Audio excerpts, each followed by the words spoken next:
today you'll be receiving from a message full of God's power to help you become everything that God has created you to be. You know, God sent his son, Jesus, to die for you to have a life of abundance and for you to be an ambassador for him. What does that mean? That your life should represent his goodness. It's time to be about it. Tune in today's message and you'll be blessed.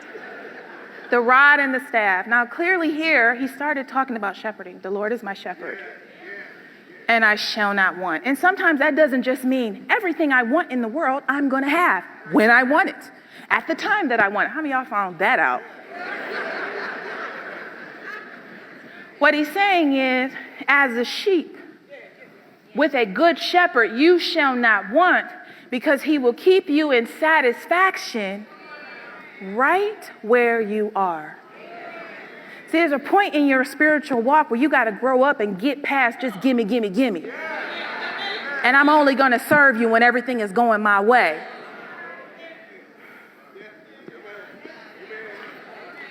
Rod and the staff, Shavette. It represents four things I'm going to point out. I could preach a whole message on this. When I was getting into this, I was like, gee whiz. Rod and staff represents defense and protection. You know, what's interesting is that the rod and the staff that a shepherd had, now this is what I really loved about this. In fact, let me set this up right. So obviously there's protection from bad weather, bad circumstances.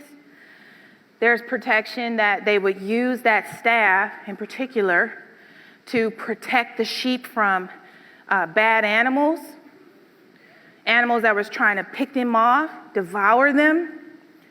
But the staff was also used to protect the sheep from their own stupidity. Because if you study sheep, their eyes are so low to the ground and their head is so low to the ground, they cannot see afar off very well. So that's why humbling yourself is the best thing you can do, because Jesus does refer to us as sheep, because you don't always know what's coming down the pipe. Don't raise your hand, but how many people got caught up with that love bug? He look good, he smell good. Whew, he got money, honey, and he want me. But you got signs everywhere that this guy ain't the one. If loving you is wrong, I don't want to be right, baby. Having no idea that in about 6 months, you're going to wish that man was never born. And in about a year, you're going to wish you were never born. So that shepherd would use that staff to hook and correct. And sometimes that happens when you're in crisis. And the thing about it is that it can be irritating. You know, I remember when my husband and I lost our first two babies. And my dad came over to the house, and he's in all my examples. What is happening? But anyway, and I taught a message years and years ago.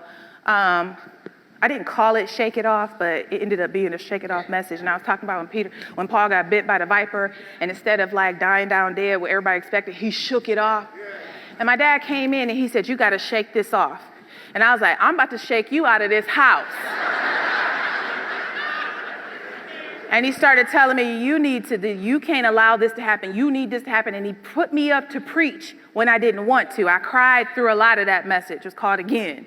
And I was so mad at him. Like, you are so crazy. Everything is not spiritual.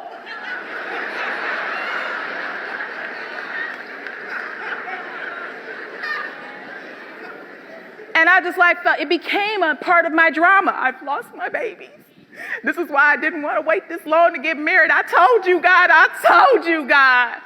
And then my dad don't even know what my parents is coming in here with scriptures. I'm just tired of all this super spiritualness. We don't actually minister to the soul here at Word of Faith. Everything is not about the scripture. That was part of my drama. Failing to realize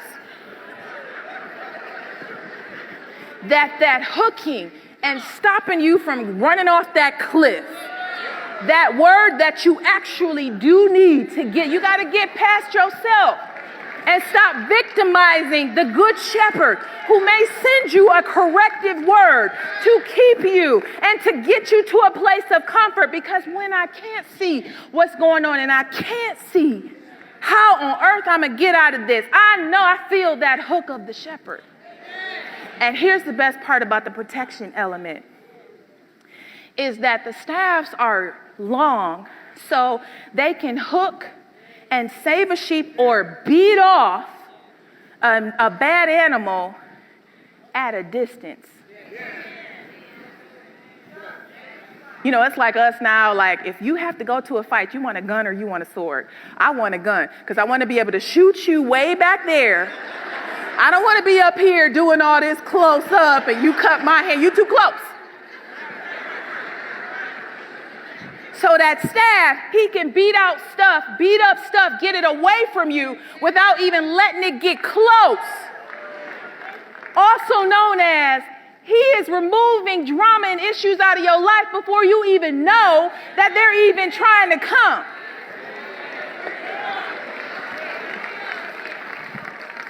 Rod and the staff, it also is guidance. It's a correction.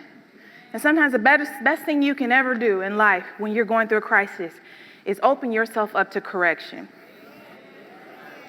Get your feet right so you don't repeat the mistake. Don't feel bad about yourself. This is Satan's, and I knew it. It's my fault. I know it's my fault. I'm horrible. I know. Yeah, I didn't do that. Yeah, okay. I am who I am. Look at your neighbor and say, let that go. Look at somebody else and say, a pity party will take you straight down to the ground. Find somebody else and say, and you don't belong on the ground. Find one more person and say, so get up.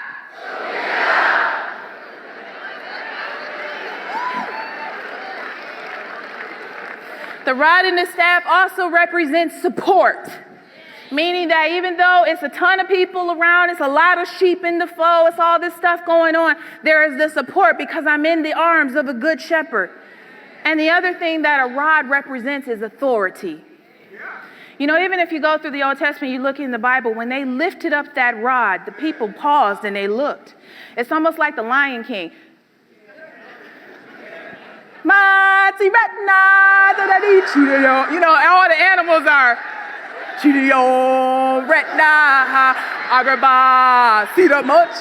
whatever they say.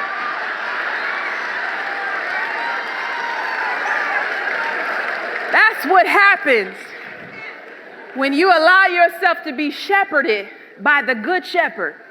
He will get you and pick you up in front of all of your enemies that's preparing that table, in front of all the drama, all the crisis, all the diagnoses, all the everything that you are being attacked by, and lift you up and say, this is the heir to the throne.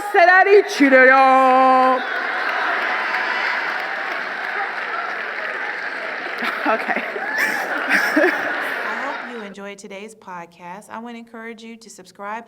Also share with your friends. People need encouragement, especially those, you may know some people who are really going through. Go on and share this podcast with them. I also want to encourage you to visit our website. We've got some material that can help you. That's michelleferguson.org. And as always, I'm Michelle Ferguson, helping you to discover, develop, and celebrate who God has created you to be.